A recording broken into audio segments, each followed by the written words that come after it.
Hi, I'm Andrew, the young adult and media librarian at North Brunswick Public Library.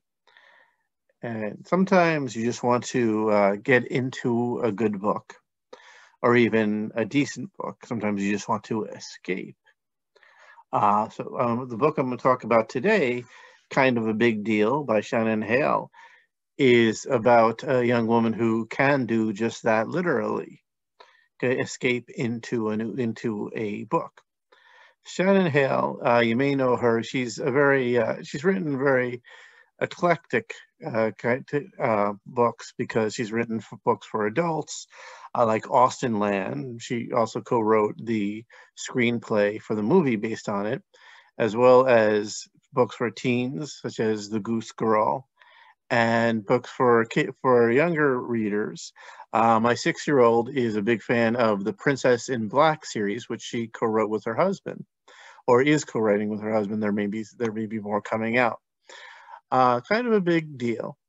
Is like I mentioned, it's a fun book. It's something where you can enjoy it and not have to think too deeply. Which is not to say it's a shallow book, but it's a silly book. But I did find myself ending up sort of concerned about where things would go for the main character. The main character known as Josie Pye, at least that's her stage name. She's, this book, she's 19 years old, and she had left high school to pursue acting and singing and performing on Broadway. Things didn't necessarily work out that way, and now she's actually working as a nanny with a 5-year-old girl. She's also at a point where she has to think, where is she in her relationship with two of the most important people in her life, who are her high school boyfriend, Justin, and her friend Nina, also from high school. So anyhow, things didn't necessarily go the way she wanted to in her life, although she's only 19, but that's not necessarily the way she thinks of it now. Um, so she would like to think, well, maybe there's something out there.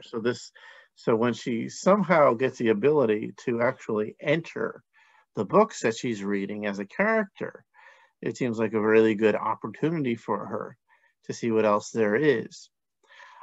This is a book you kind of have to go with it.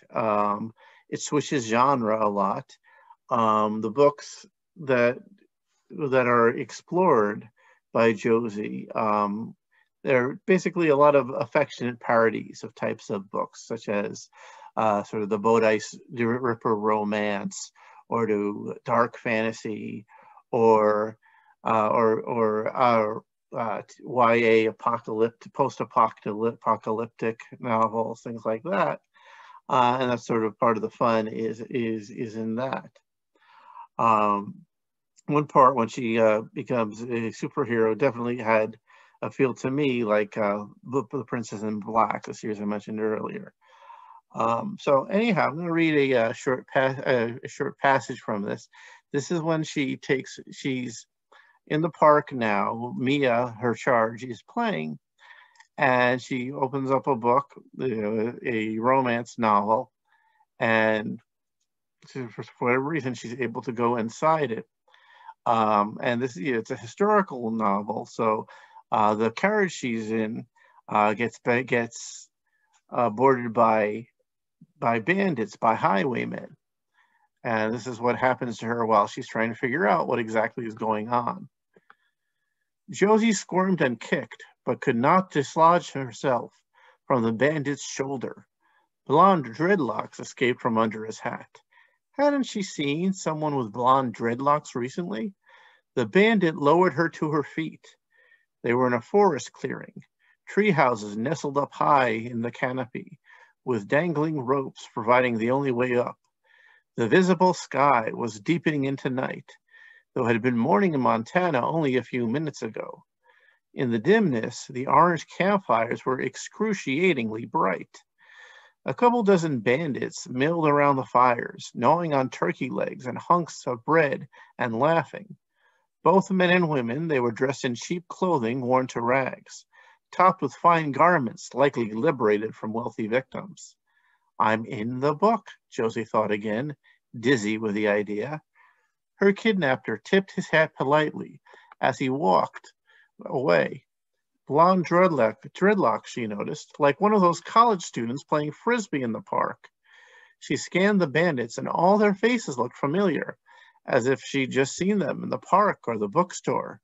Two bandit women strolled past, wearing ladies' fine gowns with mud-splattered boots, their long blonde hair full of thin braids and snarls, decorated with jeweled pins. The trophy wives. And then she said, he hasn't robbed a carriage all week. Uh-oh, said the second. Oh, yeah, said the first. Justin? Josie wandered through the camp, feeling estranged and unmoored, as if her head had turned into dandelion fluff. If only she could find Justin. She turned and recognized a tall woman in fitted breeches, a man's coat so long it hung like a dress, and a feathered and flowered cap. I know you, said Josie. All who ride these woods burdened with too much gold will know the bandits' crew soon enough, said Nina. You're my best friend, said Josie. Nina patted Josie's cheek and smiled. Nina would never trick her. Josie's stomach stank with certainty. This isn't real. None of this is real. Josie clung to Nina's arm. Stay with me, please. I need a friend. I need you. Now, Shannon Hale described this book in an article that she wrote as a contemporary romantic musical comedy fantasy, right? So it really has something for everyone here. And and as I mentioned, you sort of have to go with all the shifts in tone and things like that. So as I said, it's a fun book. If you've read it, I'm curious to hear what you think of it. Also, let me know if there's any other books you'd like me to take a look at for one of these. And happy reading.